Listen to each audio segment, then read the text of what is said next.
Research shows that currently we have more young women joining university as compared to young men. So we're talking about young women accounting for more than 50% of the student population in Kenyan universities currently. So it is therefore disconcerting that in a space where we have more learned young women, that the prospects for women's full inclusion in electoral politics is just as bleak. And this is because young women account for less than 10% of the student body presidents and leadership across the country in Kenya. By contrast, this mirrors our national politics, where we have more women as voters, but then when it comes to representation in national politics and in our parliaments, it does not reflect this demographic reality. We have very few women in our parliaments. Kenya currently accounts for 23% representation of women in parliament, as compared to our East African neighbors at least 35%.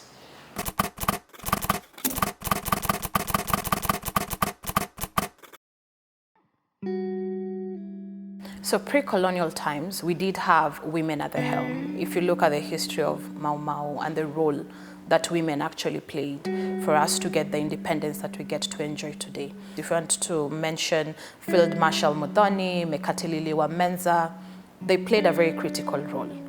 And post-independence, we also saw a lot of women in the human rights movement, in the students' movement. And during that time, students' movement was the strongest. You know, even being able to stand up against the former President Moi's rule. After independence, we saw quite a number of, a new breed of Kenyans who were taken up in the universities, the likes of Anyang' Nyong'o, the likes of James Orengo.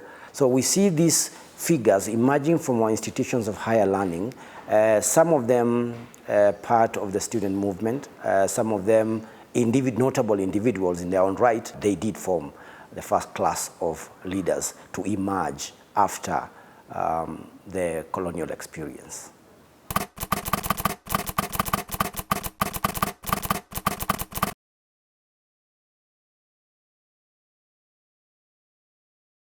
If I was in student leadership here, I'd probably never make it to being president. I wouldn't. I would be completely discouraged. But it was simpler for me, because looking for votes, I didn't have to bribe. So when I studied in the US, I was president of the International Students Organization, and being an African and female is something that it is rare, because I was competing with men from Europe and Africa as well, and the US. So for me, when it came to mobilization, it wasn't about the resources. There was no voter bribery. It was based on ideology and also understanding what other nationalities wanted. And so I did win my campaign because I relied on the African vote, and I also relied on the Asian vote, because I was in a campus that was 10,000 students, but majority of them were white male.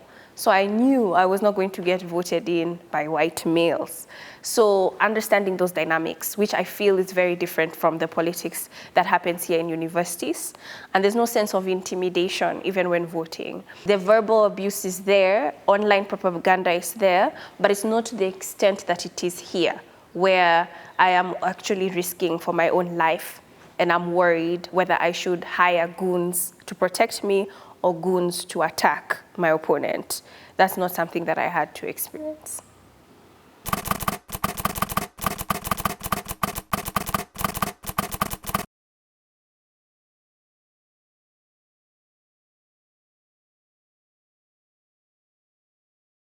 Well, I am covered up because I have been stigmatized as a part of the campaign team for my friend. It was not an easy journey. Telling this story is not easy, because at some point we were emotionally vulnerable. At some point we felt like all was gone, because the fact that we as females were taking this up, the words that we were told that at some point made our hearts bleed. At some point we could be emotionally on the run. And I remember one day telling a friend a bad joke, as much as we did this for my friend and we went through all this, what about when I want to run next? I really need an emotional tampon, pardon me for using that, around me. So basically, for me, the stigma, the worries, the trauma that comes with this particular position, the pressure, have me at a point that I am not even sure if any other person could sit in the same position and carry everything that we had to go through the campaign periods. The student leader we were working with faced a lot of challenges. One of them was defamation of character, whereby she was regarded to as a hoe and pinned on that she was sleeping with politicians so as to gain this particular post. And we had various instances whereby we were cyberbullied and told on grounds of physique. And there were other instances whereby we were threatened by the male opponents, as she was considered a weak opponent in regards to her intellectual capacity compared to that of the men. Yeah, it makes me very sad to know that young women have to cover their identities when they are giving testimonials about their leadership. And it's because we live in a country where you're told the young people of this country are the ones who built this nation. But when we say young people, we're only speaking about young men. And it's unfortunate that we cannot dream as young women to be leaders. And the environment is so toxic and violent that if you come to the end of it, you are just thankful and grateful that you are not raped or killed in the process. And those should not be the options that young women have.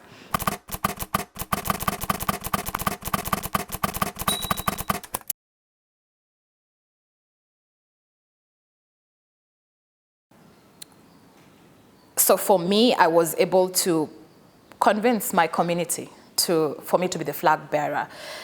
And now when we went to the coalition agreement and them having to convince our supporters from Rift Valley to support me, we had to go back to the drawing line because it wasn't making sense.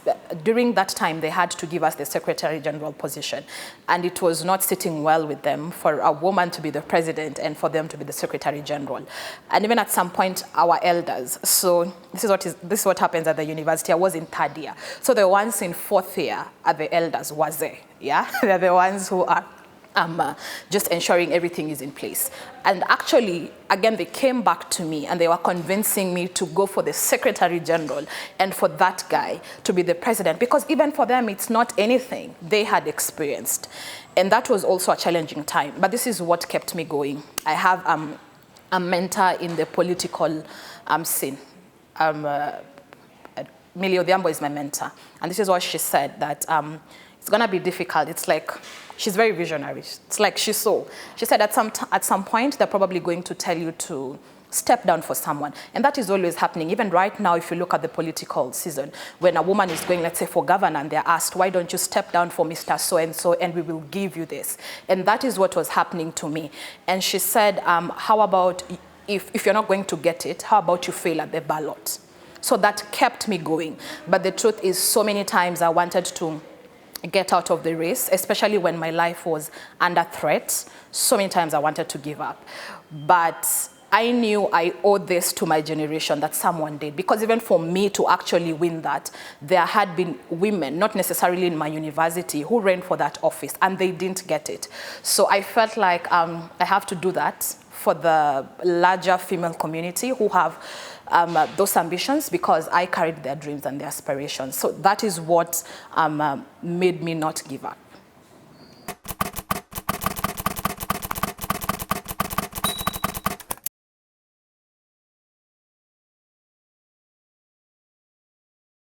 I'm sharing my friend's story because I want other young female leaders to understand what they'll go through when they want to vie for the top positions in the university. My friend is not sharing this story because she's really traumatized, and she doesn't want that stigma and repercussions of sharing her story out in the open. My friend was running for a top position, which is the Secretary General position, one of the top positions in the university. Like, people were coming over to her, telling her that they wanted to help her because she's a soft-spoken girl. She really needed a team to help her campaign and everything. So 3 weeks later, this guy called my friend. It was at around 8.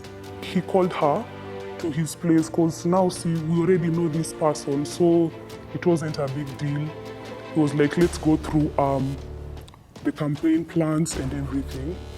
He was approaching her in a way that suggested that he wanted to have sex with her. But I know my friend, she's not that type of a girl. A few weeks later, she gets a letter from the school that I may drop her off the race. Now we are wondering, Kwani, what's wrong? Then the letter was saying that she has a supplementary, so she can't vie for a position in the university. And I know my friend very well. She's an A student, anakujanga classes, and she's a really bright student. So she's wondering, a supplementary from first year, and yet she got her result slip and she's an A student. So tulikuwa tunashanga kwani, what's wrong? So we went and asked, and we were just told that she has a supplementary, she cannot vie for the position. I don't think my friend will ever run for a position in the university because at what cost? As in, if you want to run for a top position and you have to go through that, so why should you run for such position? Like, see must, as we all say, see must. Yeah.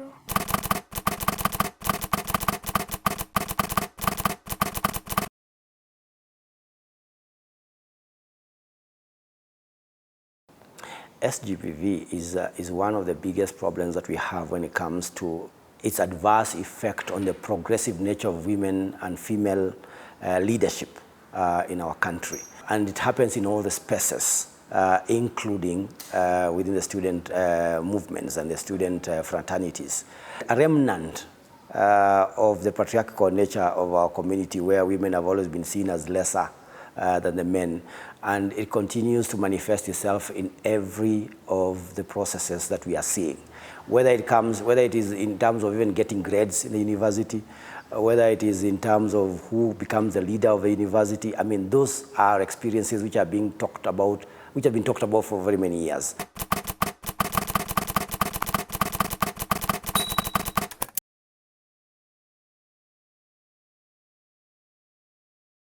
Mental health is healthy for everyone, and even most, especially for students in leadership, specifically female student leaders, for what they go through. I mean, for you to just say you want to be a student leader, female student leader, it's like you are signing up for so many injustices. You are at the nexus of so many injustices, from SGBV, from physical assault, to even sex for grades. So we have stories of students who've been failed deliberately. A student who'd probably have graduated with higher marks and having to graduate with lower marks simply because they didn't play to the tune of the big boys. My second account, after winning the Congress, I came and was running for SONU presidency before it was disbanded. So I knew again that the campaign and the details of election was going to be very aggressive and very dangerous for a woman. So I had protection from goons. I had my strategies well set. And of course, in some instances where we went, before I stepped down, of course, my legal team and advisory team advised that for SONU presidency I was not going to win, and I should have stepped down to gender secretary So I was convinced, because I really wanted to win. And it's only through leadership that I'd advocate for safe spaces for women and girls. So I decided, yes, I'll step down and vie for gender secretary. So while doing so, I was exposed to physical abuse. Of course, my security guy took the fights for me. It was very intensive, and sometimes I had to jump over the fence for my own security and be hidden while I'm going to campaign in other campuses. UN has 11 campuses. So as you move from one campus to another, there is that exposure to physical abuse from either the goons from your opposition. And also there is this one incident, having kept in mind the SGBV that happens in the political space, I didn't know that it would come to a point where it happened that I didn't expect. My perception was that GBV will happen when you go to male hostels, strategic meeting in isolated places, but this happened right in my room. Somebody knocks on my door, then I open, then this guy walks in, and he's like, now we should know each other, and if you want to win, then I'm like, who are you? I don't know you. What are you doing here? So he's like, you will like this, and he starts kissing me, and he's forcing himself on me, you know, and he's intense. And I'm trying to think at this time, what should I do? If I scream, I'm running for a gender position.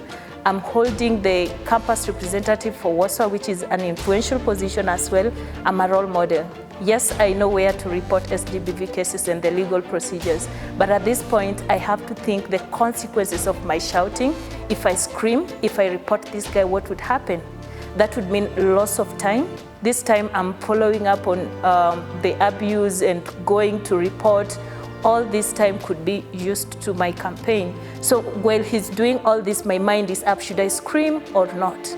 So I decided not to scream because the consequences would be, one, the story would twist. My opponent will have a PR strategy against me. One, I've never been involved in a sexual scandal. That was going to be the first time. So it would have changed that I'm actually a loose girl. I'm having sex in my room, and it had shifted the entire campaign to focus on the sex scandal instead of my abilities and achievements as a leader.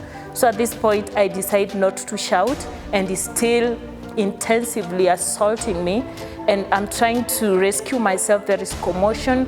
Then finally he left, but again, yes, I have evidence, but I can't report it anywhere.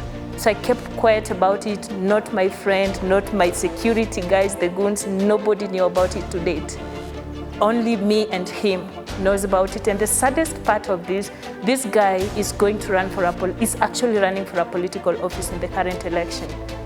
So you can imagine how bad. He started it at campus. I didn't report.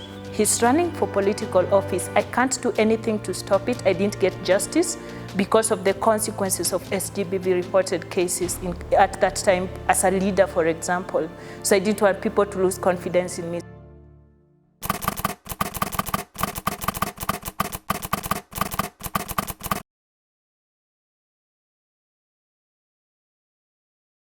Culturally, a woman, you're objectified sexually. You're supposed to look good all the time. And even if a man gives you unwarranted comments, you're not supposed to explain and complain about it. You're supposed to expect it and accept it. It's because you look good. And so he told you look good. And it goes across boundaries to where it's physical, where we have men actually physically touching you, spanking you. And that's something that is not looked down upon. And so even when women go and report, the first thing is, how was it your fault? You know, what were you wearing? Maybe you enticed him to do that. You invited it. That's what you wanted because of how your whole aura is. And a lot of women do get afraid to go and report because the first thing you think is, maybe I shouldn't have been here at this time. Maybe I shouldn't have had too much to drink. Maybe when he said hi to me, I should have ignored him more. But even doing that is not going to help you because even when you reject, you're afraid that the next thing they're going to come do is try and kill you because we've watched and seen too many young women die because someone rejected them or refused to accept their advances. So that sort of culture that surrounds young women, makes it very difficult for them to even go to a police officer and report a case because they are thinking about how that police officer is going to receive that information and whether they're going to believe them. A lot of times I have, students come up to me, especially around sexual harassment, and saying, thank you for believing me. And it should not be, because it is not my role, it's not my job. The individual who's supposed to handle those cases should believe victims who come up to them with these certain requests.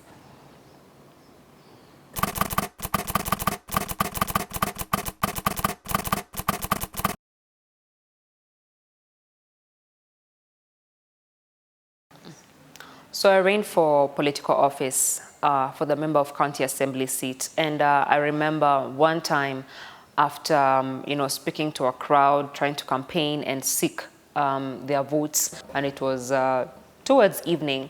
I remember when I finished, someone tried to pull down my skirt, and I was so shocked, but I was also more shocked that people surrounding me didn't see it as a big deal, but as something that I should have expected to happen. And I remember the next morning going to report the matter at the police station. And first of all, the police officer didn't even take it seriously. And his first reaction was, what do you expect, mrembo? Una expect nini? Ni wakati wa siasa. Siasa inakuanga hivyo. And even what made it worse was when he tried to ask me which zone. Was it a zone for party X or was it a zone for party Z, And for me, that was actually trying to justify the assault, such that if I belonged to Party Z and I was campaigning in Party X zone, I should have expected it, I should have prepared for it. And for a moment, I just teared up because I just wondered, this is the highest form of authority in this community. If I cannot get help in a police station when I have been assaulted, then where else can I run for help? I didn't even know where to run, I didn't even know where to run for help. And when I was even trying to talk to my peers as well who are running for office, now they kept on justifying it even further. They're like, you're even lucky. For you, they just tried to undress you. For me, this and this happened. And I was just shocked at how it has been normalized as the cost of participating in politics, right? And now, when Badili began working with young women in university to cultivate their effective participation in university politics, I was again shocked to see all this play out the same way and nothing being done about it. How young women were even quitting and not desiring to participate in leadership position because of the level of harassment, the assault, them being vulnerable to even rape, the violence, the money that you even need to hire goons to protect yourself. And just because it was a political season, no one was taking it seriously. Majority of them were even fearing to go and report the case because at the end of the day, it will be reduced to, it was a political season, it is expected, you know how people can be. And I think that is one of the key barriers to actually having more young women participate in leadership positions. Because when you look at the university space, majority of the key household names we have in this country actually began their leadership journey from student leadership. When there were calls for reforms at the university, and at a time where the university administration just raised school fees for students without consulting with the students' leadership, and I had to negotiate with the administration, And when negotiations failed, I had to take students to the streets. So for 1 week, every day from 8 a.m. to 6 p.m., we were in the streets of Kakamega. And so as a form of punishment, what followed was we had to be suspended. So ideally, the university security did pick. So because during this time, this is what was happening. I was at the Senate trying to negotiate, but I had told the students not to go to class. And so at the outside, I had foot soldiers. And the administration did map out these students. And this is why even today, when you see students sometimes picketing, they have to hide their faces because the most strongest, their voices are stifled. And a few were mapped out around 30. And it was very difficult. So I couldn't let the 30 go home. So now I had again to negotiate for the 30 to still remain in school, and me and my office had to go home. So I was suspended for 2 years. It came with repercussions and prizes to pay, sorry. One of my colleagues, when the mom had that, she collapsed and died, at a time where university education in this country is becoming very expensive and out of reach for the common Mwananchi. And for most of us, for us to go to university, then it takes the whole community. It takes our parents selling their property. Yes, and that happened, but for the rest of us, it was the mental anguish that you had to go through. I am the firstborn in a single-parent home at a time where we say education is the key to success. And at that time, it looks bleak, because what success with 2 years at home, what are you going to do?